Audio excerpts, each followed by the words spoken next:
Are you still using new HTTP client for every different API that you want to consume from an ASP.NET Core application? This is a problem because you may have to repeat configuration code in different parts of your application. It is better to use named clients. With this, you can have predefined configurations which you can use depending on which API you want to communicate with. Let's look at an example. Let's say that we want to communicate with GitHub. Therefore, we can configure the following client. And please notice that we're passing a name because this is a named client. Then, in order to use it, we can inject the HttpClient factory and pass the name to the createClient function. And this HTTP client has the configuration already applied. What if we want to consume another web API, like for example, the one from OpenAI? Well, in that case, we can configure another named client. In this case, we pass the name OpenAI and do the configuration. Notice that here, we are configuring the API key so that every time we want to communicate with OpenAI, this key is present. And again, in order to use it, we use the HttpClient factory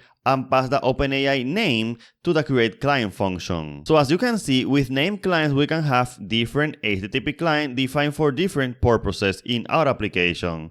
Follow me for more .NET content.